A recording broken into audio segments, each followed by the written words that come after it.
Shalom,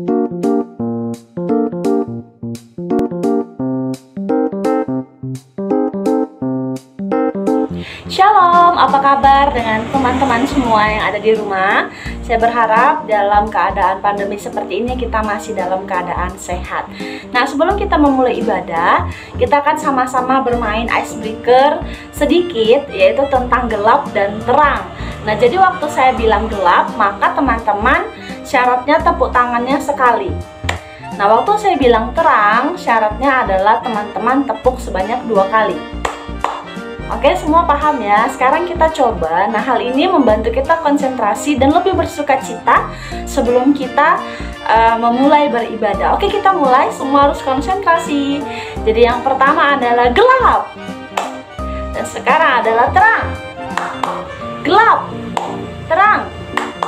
Sekarang saya akan menggunakan dengan kata yang ganda. Jadi, waktu saya bilang gelap, terang berarti gelap, terang. Jadi gerakannya dilakukan secara berlangsungan. Oke?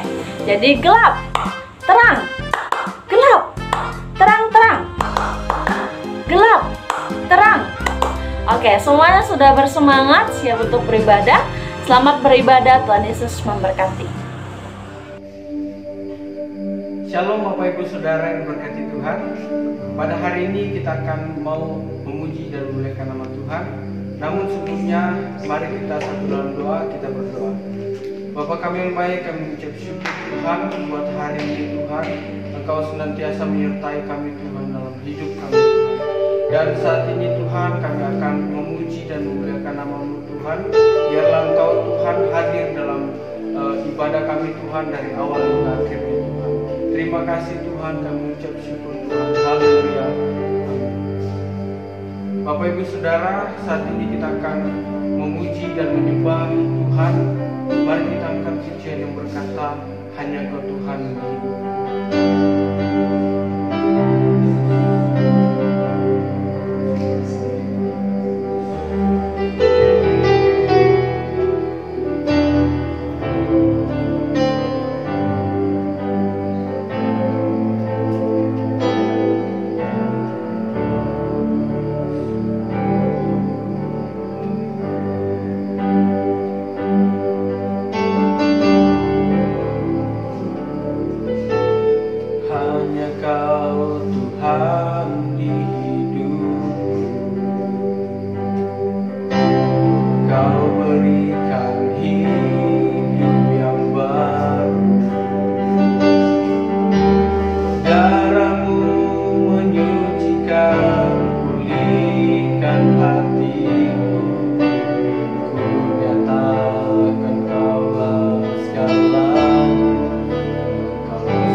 salibmu ku menang, Engkau yang berkuasa sanggup melakukan mujizatmu, karena salibmu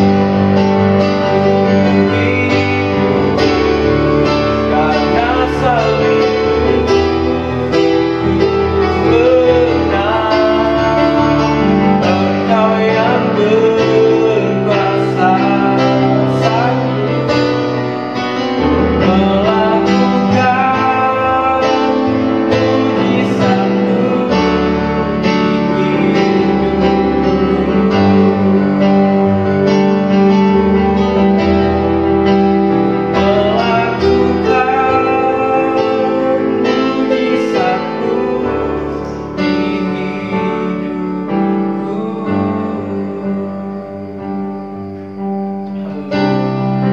Benar Tuhan, Engkau Allah yang kami yang luar biasa Tuhan.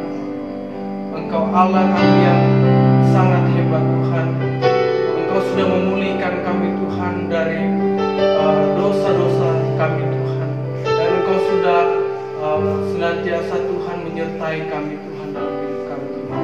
Saat ini Tuhan kami akan memuji dan memuliakan nama-Mu Tuhan. Dalam nama Yesus kami berdoa. Amin. Bapak Ibu Saudara, saat ini kita akan memuji nama Tuhan karena Dialah Allah yang layak dipuji dan dimuliakan. Mari kita angkat pujian kita yang berkata, bangkit serukan nama Yesus. Haleluya.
Nama Yesus di atas segalanya. Amin Bapak Ibu.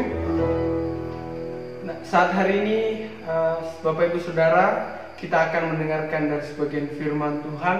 Namun terlebih dahulu kita angkat pujian kita yang berkata, firman-Mu berkata, Kau besertaku.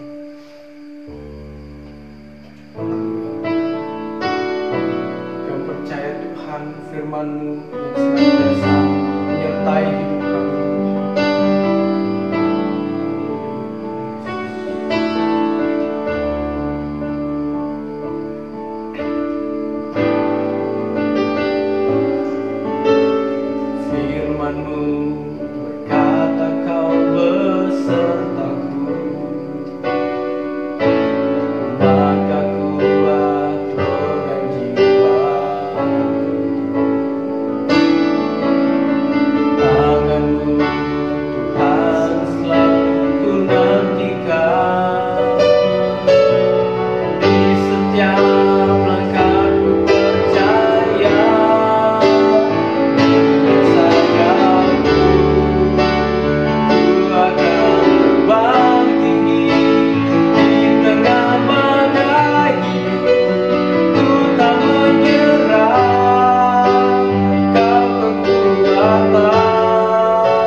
Jangan percaya dengan saya ku akan bangkit di tengah badai. Ku tak menyerah, kau kekuatan yang perlindungan.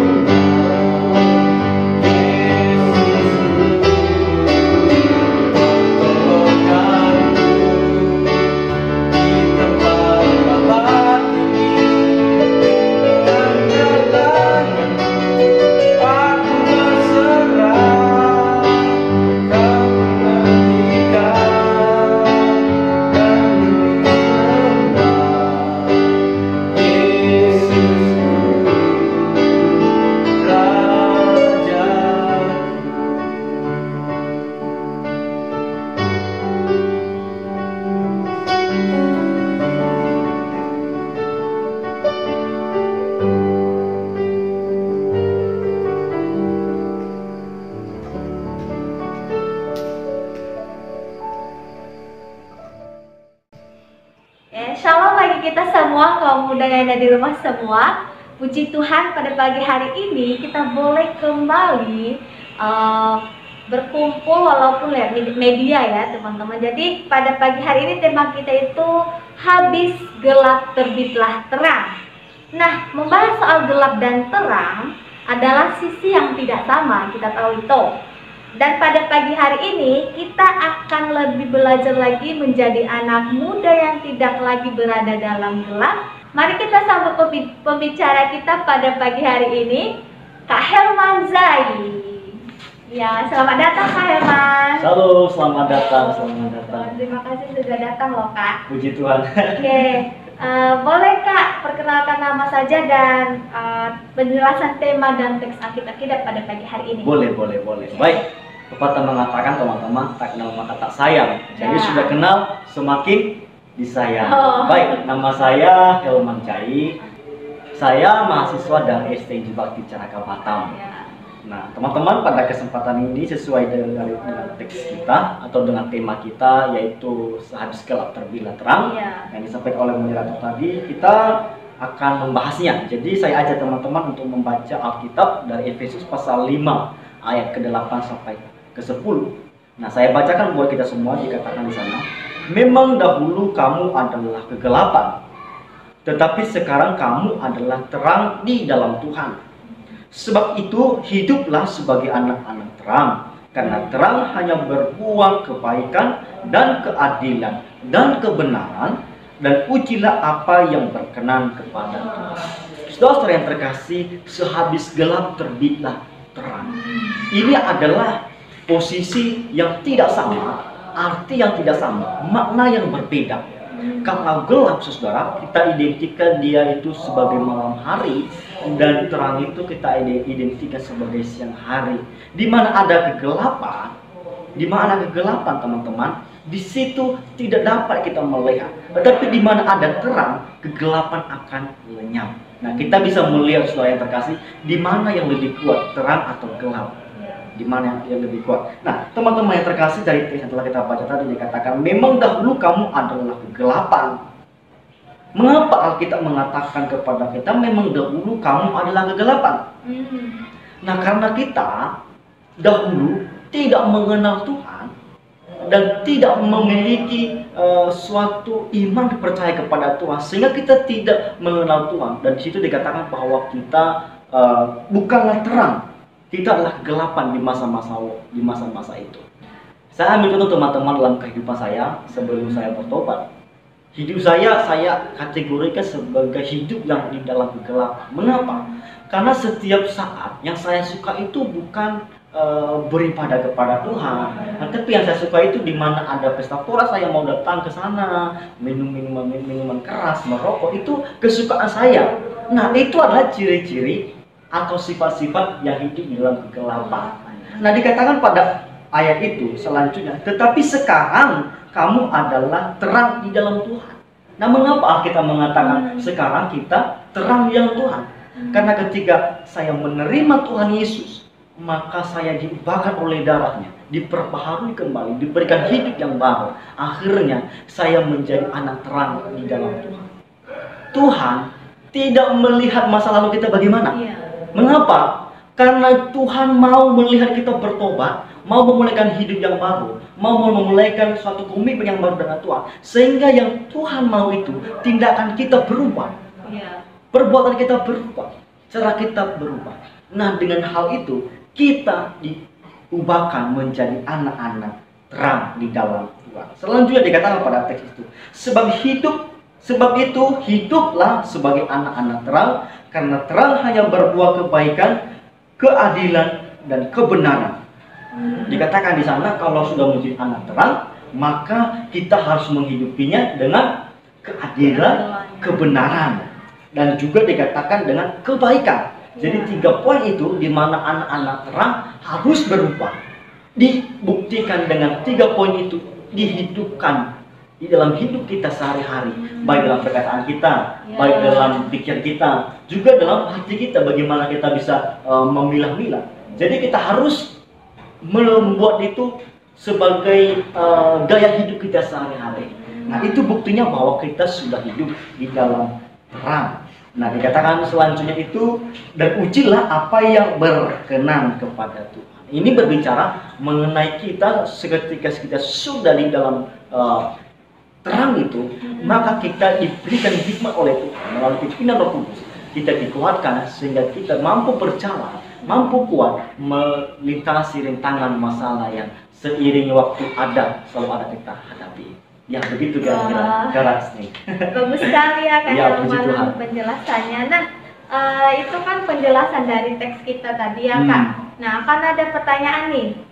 Pertanyaan itu yang pertama itu, kalau kita bicara soal gelap dan terang ini kan Kak, bagaimana sih kita dapat hidup baru? Nah, hidup dalam terang tanpa rasa intimidasi. Nah, rasa intimidasi karena saat kita mau memulai hidup baru itu kan pasti ada rasa intimidasi, baik itu dalam diri kita sendiri atau juga dari orang lain. Nah, gimana sih Kak cara mengatasinya?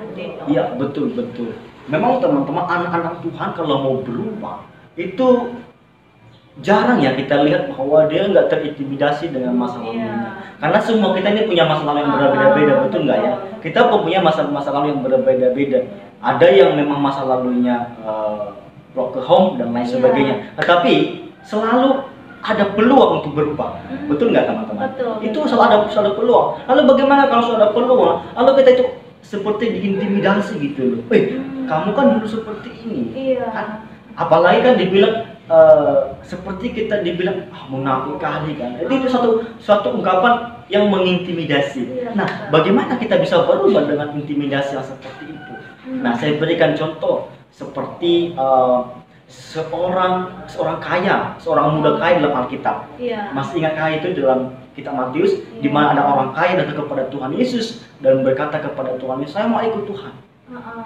Lalu Tuhan Yesus berkata kepadanya, apakah engkau sudah melakukan hukum Taurat? Dia berkata, saya sudah melakukannya dengan sempurna. 1 sampai 10 hukum Taurat dia sudah lakukan. Tetapi kita lihat selanjutnya, Tuhan Yesus berkata kepadanya, ikutlah aku, jual semua hartamu, bagikan kepada orang-orang miskin, baru datanglah kepada aku ikut. Tetapi kita melihat bagaimana reaksinya si orang kaya, seorang muda kaya. Dia menolak ya. Dia menolak dengan sedih hati, dia berkata, dengan sedih hati dia pulang.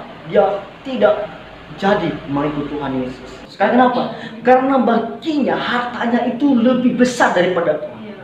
Baginya seperti lebih penting hartanya, lebih penting apa yang dia miliki itu, dan akhirnya dia mengambil keputusan yang salah. Padahal dia nggak tahu teman-teman bahwa harapan masa depan yang Tuhan sediakan itu, yang sudah janjikan itu lebih mulia dan tidak ada harganya di bumi ini yang sudah sebenarnya Tuhan sudah sediakan baginya. Tapi karena dia melihat apa yang sedang terjadi saat ini, apa yang dia miliki masa lebih daripada apa yang Tuhan sediakan, makanya dia salah mengambil keputusan.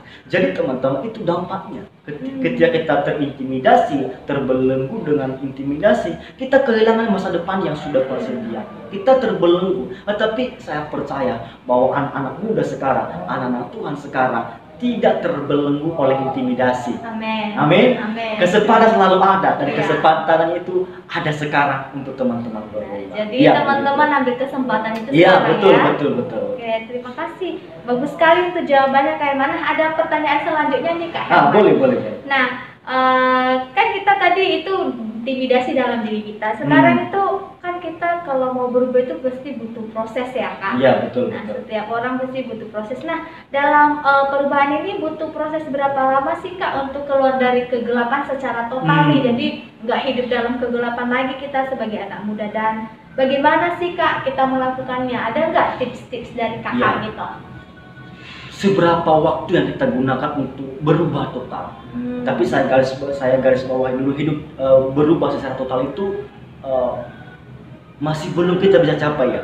Tapi berubah secara proses itu ya kita bisa lakukan. Nah, seberapa waktu yang kita bisa gunakan? Perubahan itu kita harus tahu bahwa bukan dimulai dari luar atau dari luar diri kita, bukan. Nah, perubahan itu dimulai dari hati kita, dimulai dari komitmen kita, dari pikiran kita. Jadi kapan kita berubah? Apakah butuh waktu yang lama? Enggak. Kalau bagi saya, bagi anak-anak tua, saya percaya bahwa enggak butuh waktu, enggak butuh kata-kata nanti, enggak. Karena kesempatan untuk berubah itu sekarang bisa. Dari mana kita mulai? Dari hati kita. Karena ketika hati kita sudah kita ubah, hati kita sudah diubahkan oleh Tuhan, maka firman Tuhan berkata pada Amsal, dari hati kita terpancar sumber kehidupan. Jadi perubahan itu dari mana? Dari hati. Karena hati kita yang membuat semua ini bercahaya, semua ini jadi fresh. Kenapa? Karena hati kita itulah kuncinya. Jadi sekarang teman-teman, apakah kita butuh waktu yang lama untuk berubah? Enggak. Sekarang bisa kita berubah. Karena kenapa? Karena perubahan itu tidak membutuhkan orang lain untuk mengunci atau menutup kita, tetapi dari hati kita sendiri. Nah, itu dia. Jadi waktunya itu tidak harus lama, sekarang pun bisa berubah. Nah, seperti itu.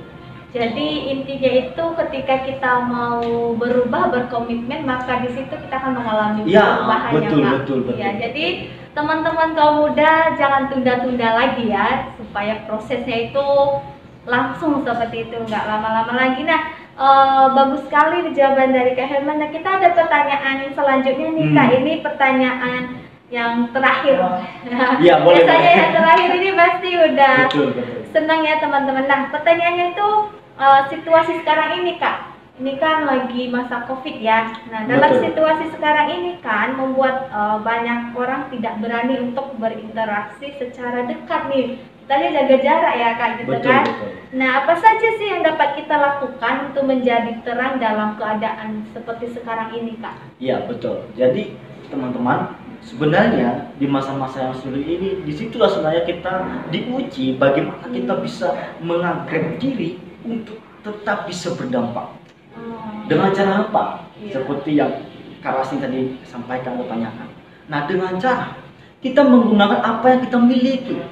Teman-teman, semua anak-anak Tuhan saat ini atau anak pemuda pasti memiliki handphone ya, yang Iya, Android pasti betul. memiliki kan. Pastilah, Pasti kayaknya lebih bagus dari kita. Iya, mungkin lebih bagus ya, mungkin lebih bagus. Nah, teman-teman, buat kita anak-anak tua ini bisa kita gunakan sebagai alat kita untuk berdampak kepada orang. Karena media sosial itu dapat mempersatukan kita dengan banyak orang.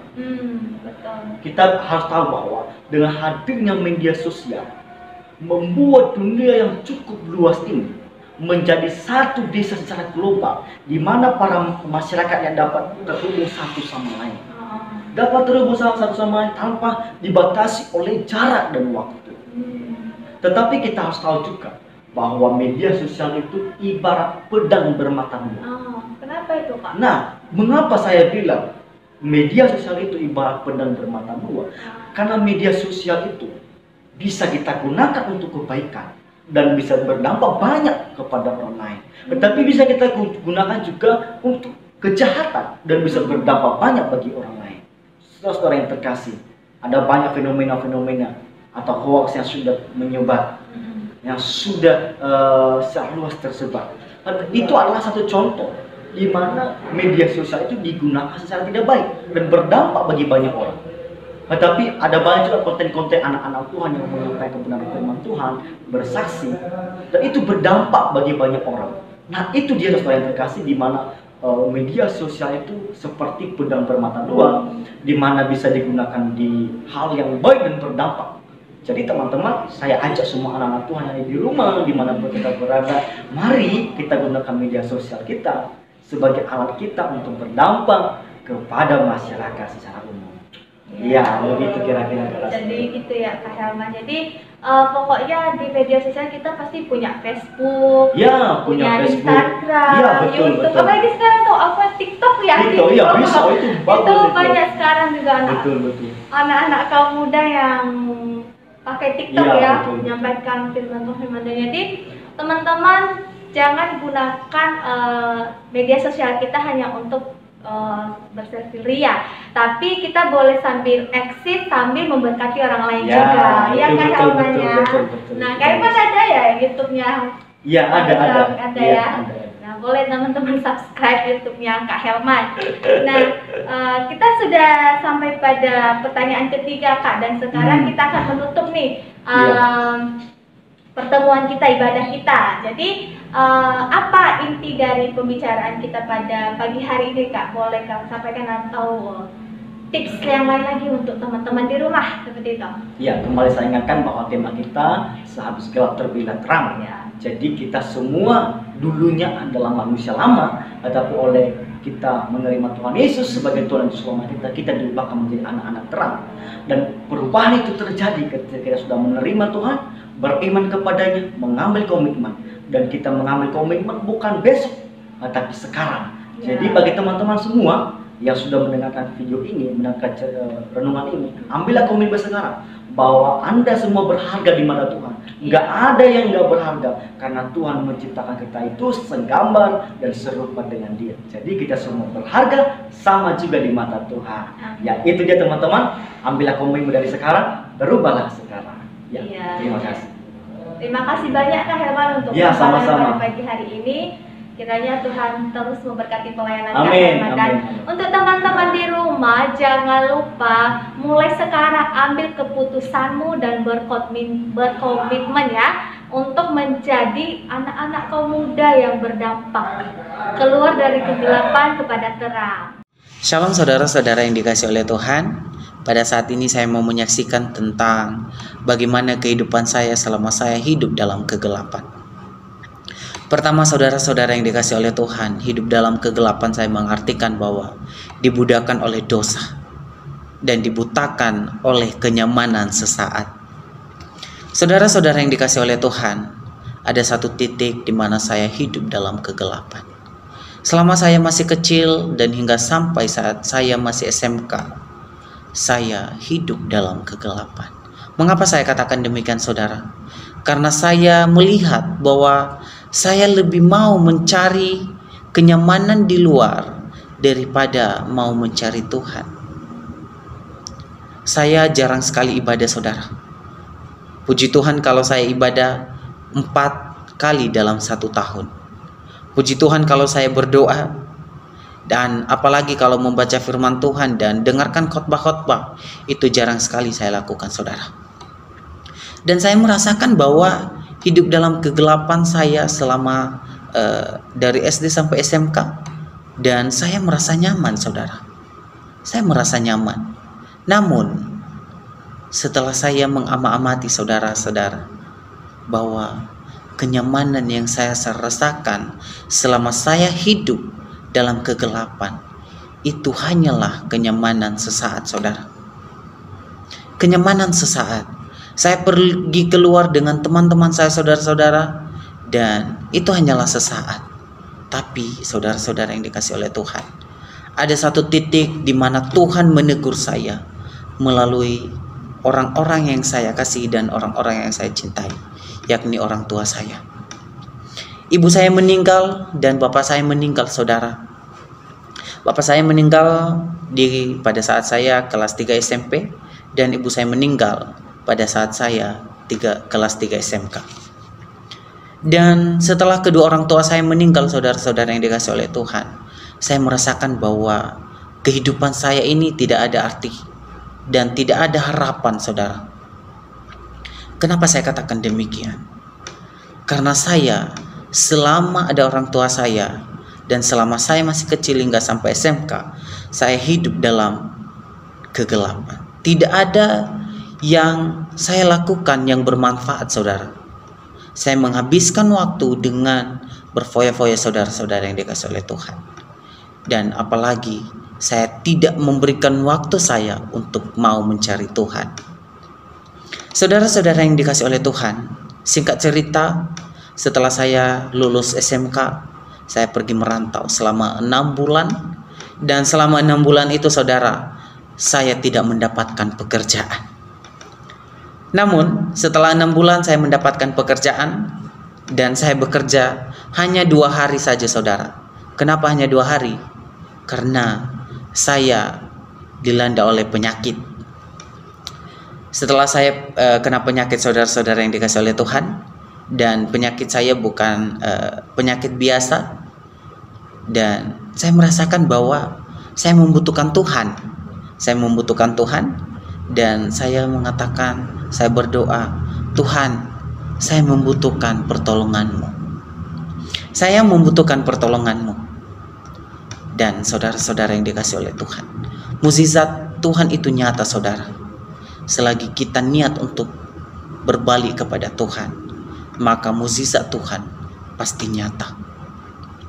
Kemudian saudara-saudara yang dikasihi oleh Tuhan, sekitar 4 hari saya sudah mulai sembuh, dan puji Tuhan saya sembuh hingga sampai saat ini, saudara.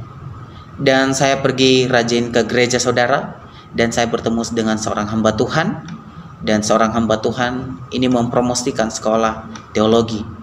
Dan saya, tanpa saya berpikir, saudara, saya katakan bahwa saya mau menjadi seorang pelayan Tuhan, menjadi seorang hamba Tuhan. Dan hingga sampai saat ini, saudara-saudara yang dikasihi oleh Tuhan, saya masih duduk di bangku kuliah untuk melanjutkan studi menjadi seorang hamba Tuhan. Apa yang saya sampaikan dengan kesaksian saya ini, saudara-saudara yang dikasihi oleh Tuhan, bahwa kita hidup dalam kenyamanan, kita hidup dalam kegelapan. Memang kita merasakan bahwa nyaman, saudara, tapi yakin dan percaya bahwa itu hanya kenyamanan sesaat. Jadi saudara-saudara yang dikasihi oleh Tuhan, mari kita semua mau mencari Tuhan. Mari kita semuanya lebih lagi untuk mencari Tuhan. Sebab Tuhan menginginkan kita menjadi garam dan terang dunia, menjadi berkat bagi orang lain, dan menjadi berdampak bagi orang lain. Jadi saudara-saudara yang dikasihi oleh Tuhan, tidak ada gunanya kita hidup dalam kegelapan, karena hidup dalam kegelapan akan membawa kita dalam kehancuran. Tapi jika kita hidup dalam terang, saudara, garam dan terang dunia, maka sudah dipastikan bahwa kita hidup dalam kenyamanan yang benar-benar kenyamanan dari Tuhan. Sekian dari kesaksian saya, saudara-saudara yang dikasihi oleh Tuhan. Mari kita mau mencari Tuhan lebih dan lebih lagi. Shalom, Tuhan Yesus memberkati kita semuanya. Sebelum kita menutup ibadah kita, mari kita bersatu dalam doa. Kita berdoa. Terima kasih Bapa yang baik, Tuhan, buat penyertaan Tuhan di sepanjang ibadah kami, Tuhan, di mana ibadah kami telah selesai dan tidak ada gangguan sedikit, Tuhan. Itu semua karena pertolongan Tuhan. Dan kami berdoa bagi muda-mudi yang ada di seluruh Indonesia, baik di setiap gereja yang ada, Bapa. Kiranya Tuhan memberkati setiap muda-mudi, sehingga muda-mudi tersebut, Tuhan, dapat memiliki karakter Kristus, Tuhan, dan mereka dapat memimpin diri mereka lebih baik ke depan, Tuhan, sehingga mereka mempunyai masa depan yang luar biasa, Bapak. Tuhan, Kau pakai juga muda-mudi itu, Tuhan, dan Kau perlengkapi dengan karakter Kristus itu, Tuhan. Dan Tuhan, kami juga berdoa bagi gereja yang ada di seluruh Indonesia, Tuhan. Tuhan, pimpin setiap gereja-gereja yang ada, sehingga gereja-gereja tersebut dapat memimpin anak-anak muda dan menghasilkan anak-anak muda yang berkarakter Kristus tadi, Tuhan. Dan mereka dapat mengabarkan Injil-Mu kepada setiap orang, Bapak. Dan kami berdoa juga terhadap khusus, Bapak, bagi daerah-daerah yang ada, sehingga daerah-daerah tersebut dapat dijangkau oleh anak muda, Tuhan, dan kabar baik-Mu dapat tersampaikan ke tempat itu, Tuhan. Lindungi daerah-daerah tersebut, Tuhan, sehingga Injil itu ada pada daerah tersebut Tuhan. Kami juga berdoa secara khusus bagi orang-orang yang terkena sakit. Tuhan pulihkan, Tuhan sembuhkan, sehingga mereka mendapatkan kasih karunia yang daripada Engkau, sehingga mereka mempunyai kekuatan di dalam Engkau Tuhan, dan kembali beribadah kepada Engkau Tuhan. Dan marilah kita angkat kedua tangan kita. Tuhan memberkati Engkau dan melindungi Engkau. Tuhan menyinari Engkau dengan wajahnya dan memberi Engkau kasih karunia. Tuhan menghadapkan wajahnya dan memberi Engkau damai sejahtera. Terima kasih di dalam nama Yesus. Haleluya.